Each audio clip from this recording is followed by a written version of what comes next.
Acabaram com a estabilidade.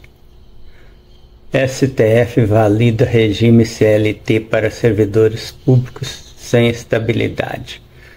Portal Ana Joyce Souza da Silva, 6/11/2024. O Supremo Tribunal Federal, STF, decidiu nesta quarta-feira 6 que a Constituição permite a contratação de servidores públicos pelo regime da Consolidação das Leis do Trabalho, CLT, sem a garantia de estabilidade.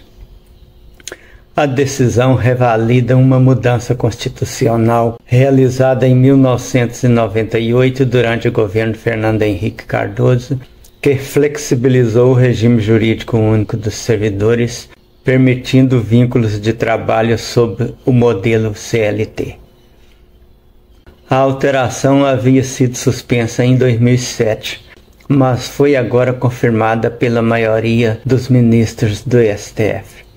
O voto vencedor foi o do ministro Gilmar Mendes, com apoio dos ministros Nunes Marques, Flávio Dino, Cristiano Zanin, André Mendonça, Alexandre de Moraes, Dias Toffoli e do presidente Luiz Roberto Barroso. A relatora, ministra Carmen Lúcia, e os ministros Edson Fachin e Luiz Fux defenderam a inconstitucionalidade da mudança.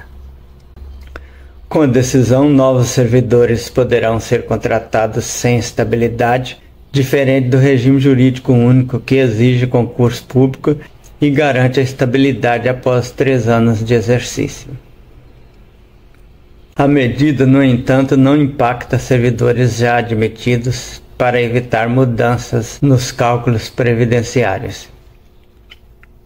Vale lembrar que, mesmo sendo pelo regime CLT, o ingresso se dará a partir de concurso público. Fonte Estratégia Concursos. No período imperial, como era de se esperar, não havia estabilidade no serviço público. A permanência ou não do servidor dependia exclusivamente da vontade do imperador. Com a proclamação da República, diante dos males advindos de tal sistema, o servidor passou a ser demissível somente por decisão judicial. Todavia, em 1893, certamente pelos mais escusos interesses políticos, acabou-se a estabilidade. Em 1915, criou-se a estabilidade condicionada a 10 anos de exercício do cargo público e em 1934 o servidor passou a adquirir a estabilidade em 2 anos. Já em 1964, com o início da fase mais obscura da nossa história republicana, cuja imundícia se deixou transparecer a posteriori através de uma ou outra prova sobrevivente, acabaram com a estabilidade para demitir os adversários do regime.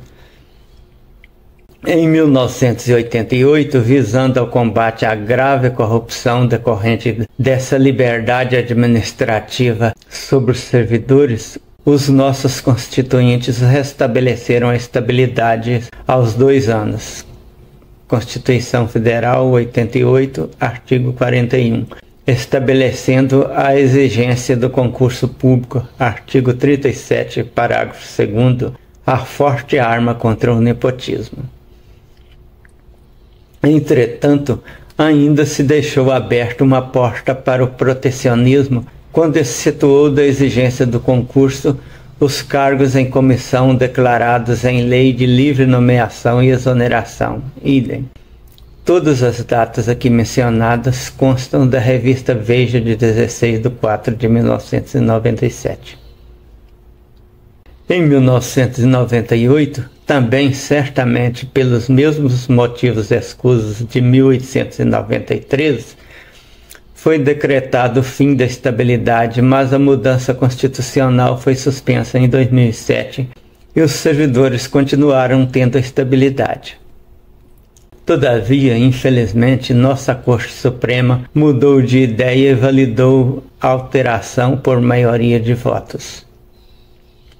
A decisão significa não o fim do concurso, mas o fim da estabilidade, que torna os servidores mais reféns dos apadrinhados políticos, que são sempre os que ocupam cargos de direção. Se antes já era bastante arriscado cumprir aquela determinação de levar ao conhecimento das autoridades superiores as irregularidades de que tiver conhecimento em razão do cargo, agora isso ficou fora de cogitação, e os amigos do rei não precisarão mais de se preocupar com o risco de denunciarem suas ilegalidades.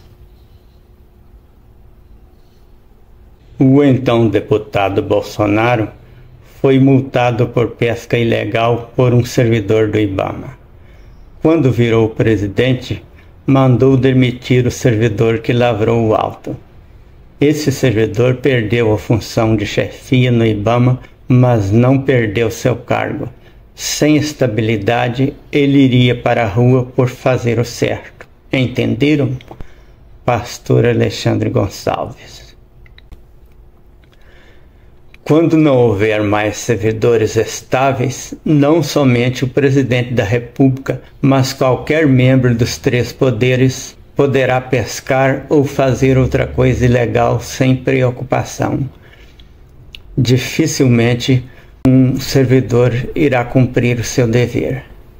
Aí está o porquê de buscarem tanto o fim da estabilidade do servidor público.